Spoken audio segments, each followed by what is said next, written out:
Study room के आधे खुले दरवाजे से आरोही अंदर आई तो उसने देखा कि विक्रम के पैर से खून बह रहा था।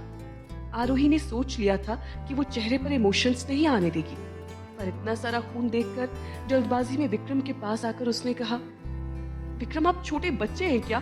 क्या आपको इतना भी नहीं पता कि खुद का ख्याल कैसे रखा जाता है? देखिए कितना खून बह चुका है। अगर आपको दूसरों का टच अच्छा नहीं लगता तो बैंडेज टेबल पर ही रखिए।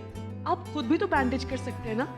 विक्रम के चेहरे पर कोई दर्द नजर नहीं आ रहा था, उल्टा आरोही को देखकर उसके चेहरे पर खुशी थी। आरोही को खुद के लिए परेशान देखकर विक्रम ने पूछा, क्या तुम्हें मेरी चिंता हो रही है? विक्रम की बात सुनकर आरोही को रियलाइज हुआ कि वो जल्दबाजी में क्या कह गई थी।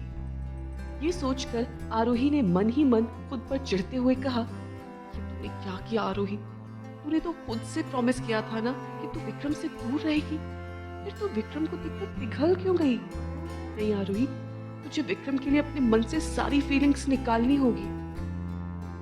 मन ही मन ये कहकर आरोही ने अपने हाव भाव गंभीर करते हुए कहा, इमोशनल होना बंद करो। मैं बस आपकी मदद कर रही हूँ क्योंकि मैं एक डॉक्टर हूँ, इसलिए नहीं क्योंकि मुझे आपकी परवाह है या आपके लिए मेरे अंदर फीलिंग्स है। आरोही की बात सुनकर विक्रम की आंखों में दर्द उभर आया। वो कुछ बोलने जा रहा था लेकिन आरोही ने उसकी बात काटते हुए कहा, आपने सुना नहीं मैंने क्या कहा? मैं यहाँ सिर्फ आपकी चोट पर पट्टी करने आई हूँ, आप पैंट उतारिए। आरोही की बात सुनकर विक्रम ने शैतानी मुस्कुराहट से कहा, उसकी कोई जरूरत नहीं, तुम अपना काम शुरू कर सकती हो। ये सुनकर आरोही कंफ्यूज हो गई। विक्रम इस वक्त स्टडी रूम के सोफे पर लेटा हुआ था और उसके पैर एक वाइट बेडशीट से ढके हुए थे और उस बेडशीट पर खून के धब्बे साफ नजर आ रहे थे। तभी विक्रम ने अपने पैरों पर ढकी बेडशीट को हटा दिया। आरोही की नजरें उसके पैरों पर गई। उसने देखा कि विक्रम ने लोअर बॉडी पर पैंट्स नहीं पहनी थी। ये देखकर आरोही को थोड़ी शर्म आ गई। उसने अपने कदम पीछे लेते हुए कहा, आप ऐसे क्यों लेटे हैं? जल्दी कपड़े पहनिए। आरोही को शर्माता देख विक्रम ने अपनी हंसी कंट्रोल करते हुए कहा, अरे कभी कहती हो कि पैंट उतारो, कभी कहती हो कि पैंट क्यों उतारी? मेरा ड्रेसिंग करना भी है या नहीं? आरोही ने उम्मीद नहीं की थी कि विक्रम इतना घायल होने के बाद भी ये सब बोलने की हिम्मत करेगा। आरोही ने उसकी बात पर बिना रिएक्ट किए कहा, मैं एक डॉक्टर हूँ और उस हिसाब से मेरा जो फर्ज है मैं बस उसे पूरा कर रही हूँ। मुझे आपकी इन फिजूल की बातों में कोई इंटरेस्ट नहीं है। उसकी एक एक बात विक्रम के दिल पर चुभने लगी थी। विक्रम ने आरोही का हाथ पकड़ते हुए कहा, मैं नोटिस कर रहा हूँ कि तुम धीरे धीरे पहले से ज्यादा रूड होती जा रही हो। तुम्हारे मन में जो भी आता है तुम बेधड़क बोल देती हो। तुम्हें एहसास भी है कि सुनने वालों को इन बातों का बुरा भी लग सकता है। आरोही ने अपना हाथ छुड़ाते हुए कहा, लोग गलत करने से पहले नहीं सोचते, फिर मैं कड़वा बोलने से पहले क्यों सोचूं? खैर, मैं यहाँ आपके घाव की ड्रेसिंग करने आई हूँ, ना कि आपसे बातें करने, तो प्लीज उस पर ही फोकस करते हैं। इतना बोलकर उसने विक्रम को बेड पर लिटा दिया और उसके फर्स्ट एड लेकर उसके पैरों के पास बैठ गई। विक्रम के दोनों पैर के बीच जो चोट उसे कुछ दिन पहले लगी थी, एक्सीडेंट के बाद उसमें दोबारा चोट लगने की वजह से उसे स्टिच करना पड़ा था। आरोही जब खून साफ कर रही थी तो घाव देखकर उसने अपने मन में कहा, ऐसा लग रहा है कि जानबूझकर इन्होंने इस घाव के 2-3 स्टिच को तोड़ दिया है, जिसकी वजह से ये घाव फिर से इतना भयानक हो गया है। इसको दोबारा स्टिच करना पड़ेगा। पर विक्रम सब कुछ समझते हुए ऐसी गलती क्यों करेंगे?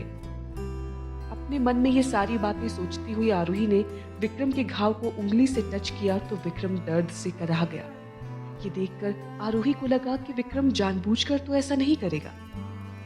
आरोही को विक्रम पर शक करने के लिए गिल्ट होने लगा। उसने विक्रम से पूछा, क्या हुआ, बहुत दर्द हो रहा है क्या? विक्रम ने नामे अपना सिर हिलाया और कहा, नहीं, जब तक तुम मेरे साथ हो मुझे कोई भी दर्द महसूस नहीं होता। मुझे सबसे ज्यादा दर्द तब होता है जब तुम मुझे छोड़कर जाने की बात करती हो। उसकी बातों का आरोही के पास कोई जवाब नहीं था। वो चुपचाप विक्रम के घाव की ड्रेसिंग कर रही थी। विक्रम ने अपनी बात को जारी रखते हुए कहा, आरोही, तुम मेरा दिल और मेरी जान हो। तुम्हारे बिना जीना मेरे लिए मरने के बराबर होगा। मुझे छोड़कर जाने की बात मत करो प्लीज। तुम तो मेरी वाइफ हो, फिर बार बार मुझे छोड़कर जाने की बात क्यों करती हो? विक्रम के मुंह से ऐसी बातें सुनकर आरोही को अजीब लग रहा था। उसने तुरंत विक्रम को टोका, आप कभी ऐसी चीजी लाइंस तो बोलते नहीं, फिर अचानक आपको ऐसा क्या हो गया है? पता नहीं, मुझे ऐसा लग रहा है कि आप ये सब किसी के सिखाने पर बोल रहे हैं, या आपने ये सारी लाइंस कहीं से याद की हैं। ये सुनकर विक्रम ने नजरें चुरा ली और सोच में पड़ गया। आरोही अब मुझे समझने लगी है, स्वर्णा के बोलने पर मैं इस तरह की दो चार बात भी अगर बोलता रहा तो आरोही समझ जाएगी कि मैं सच में सिखाने पर ये सब बोल रहा हूँ। स्वर्णा ने कहा था कि लड़कियां इस तरह की लाइन से इम्प्रेस होती हैं, लेकिन मेरे केस में कहीं स्वर्णा का आइडिया उल्टा असर ना कर जाए। उसे ऐसे चुपचाप देखकर आरोही ने कहा, मैं जानती हूँ आप नहीं चाहते कि मैं आपको तलाक दूं, पर आपको परेशान होने या फिर मुझे इस तरह की बातें बोलकर कन्विंस करने की ज़रूरत नहीं है। मैंने आपसे जो वादा किया है उसे मैं भूली नहीं हूँ, इसलिए आप भी आगे से इस तरह की कोशिश मत करना। उसकी बातों से विक्रम को भी एहसास हुआ कि उसने स्वर्णा की बताई हुई लाइंस को कुछ ज़्यादा ही सीरियसली ले लिया था।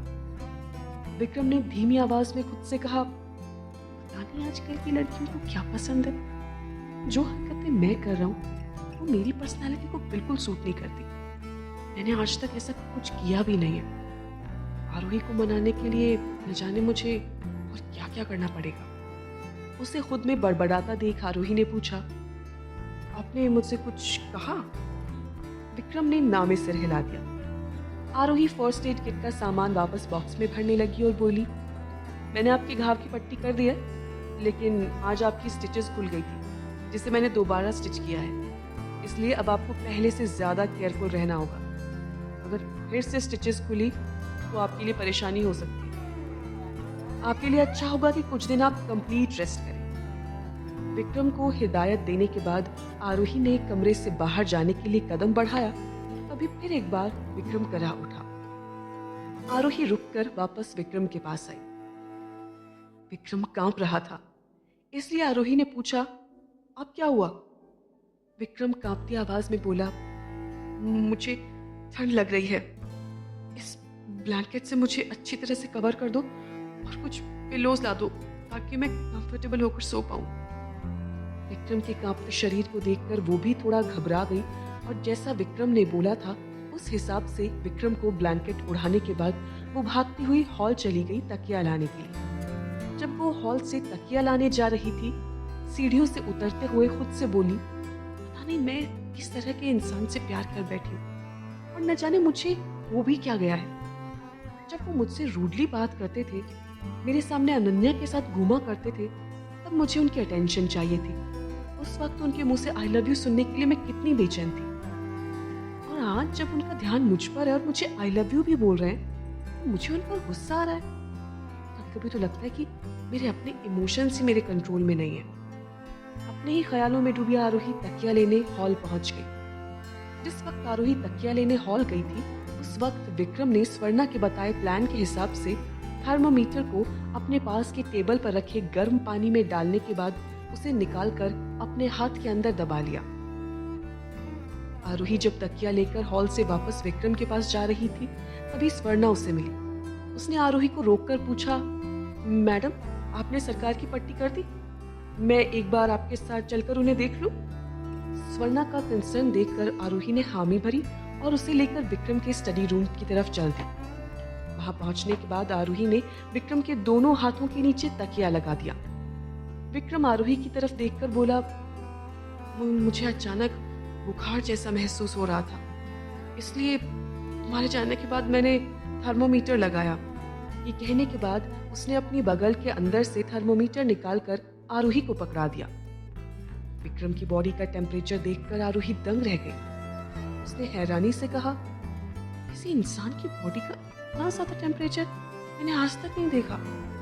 मुझे लगता है कि आपको हॉस्पिटल में एडमिट करना पड़ेगा। आरोही के ये कहते ही स्वर्णा ने बात को संभालते हुए कहा, मैं भी आजकल भुलक्कड़ हो गई हूँ।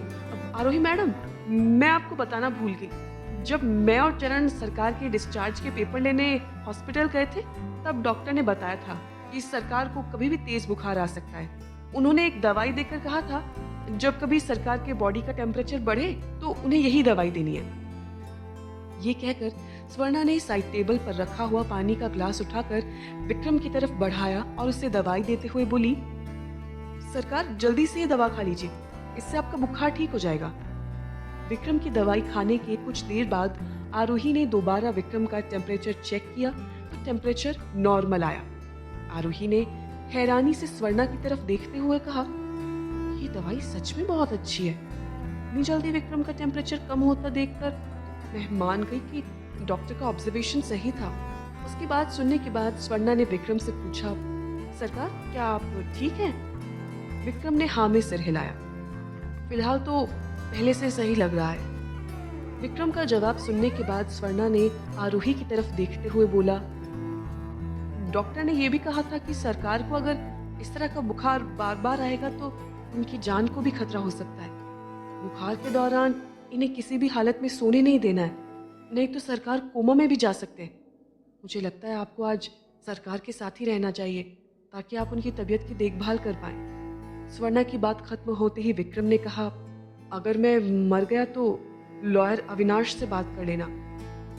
मेरे मरने के बाद मेरी प्रॉपर्टीज का क्या होगा ये उसे पता है। ये सुनते ही आरोही ने गुस्से से विक्रम को टोका, कैसी मनूस बातें कर रहे हैं आप?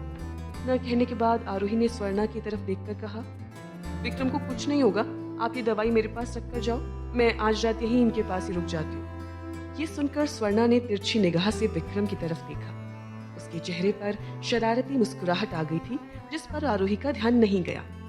स्वर्णा ने कमरे से निकलने से पहले आरोही के नजदीक जाकर धीमी आवाज में कहा, आपको इतनी तकलीफ देने के लिए सॉरी मैडम। वैसे तो मैं यहाँ चरण ही यहाँ रुक जाते, लेकिन आप तो जानते हैं सरकार की जिद कैसी है। पहले भी जब उन्हें चोट आई थी तो आपके अलावा उन्होंने किसी से भी अपना ड्रेसिंग नहीं करवाया था। आज आपको सब अकेले ही मैनेज करना होगा। फिर भी अगर आपको कोई भी जरूरत हो तो मुझे बुलवा लेना। इतना बोलकर स्वर्णा वहां से चली गई। विक्रम अभी भी बेड पर लेटा हुआ था। आरोही ने उसके तकिए को ठीक करते हुए कहा, आप यहीं रेस्ट करो, मैं डिनर की तैयारी कर लेती हूँ। इतना बोलकर आरोही जब कमरे से बाहर निकल गई तो उसे फिर से स्वर्णा मिली। उसने आरोही को एक स्वेटर देते हुए कहा, सॉरी मैडम, ये देना भूल गई थी मैं आपको। इंद्राणी मैडम ने आपके लिए खुद बनाया है। वो आपके और आपके बच्चे की सलामती की प्रार्थना करने बाहर गई हुई है। कुछ दिनों बाद ही लौटेंगी। मुझे ये देकर गई थी ताकि मैं आपको दे दूं, लेकिन सरकार को इतनी ब्लीडिंग हुई उस चक्कर में रह ही गया। स्वर्णा के हाथ से स्वेटर लेने के बाद आरोही को बहुत गिल्ट महसूस हो रहा था। उसने खुद से बात करते हुए कहा, मेरी सास मेरा कितना ध्यान रखती है। इतनी मेहनत करके मेरे लिए स्वेटर बनाया, यहाँ तक कि मेरे और मेरे बच्चे की सलामती की पूजा करने गई है। और एक मैं हूँ जो उन्हें धोखा दे रही हूँ। जब उन्हें पता चलेगा कि ये बच्चा उनके खानदान का नहीं है तो पता नहीं उन पर क्या बीतेगी। क्या मैं कभी उनसे ये सच बोल पाऊंगी? क्या आरोही विक्रम के साथ उसके कमरे में जाएगी? क्या आरोही को पता चल जाएगा कि विक्रम बीमार होने का नाटक कर रहा है? अगर विक्रम और स्वर्णा के प्लान का भांडा फूट गया तो क्या करेगी आरोही? जानने के लिए सुनिए इस कहानी का अगला एपिसोड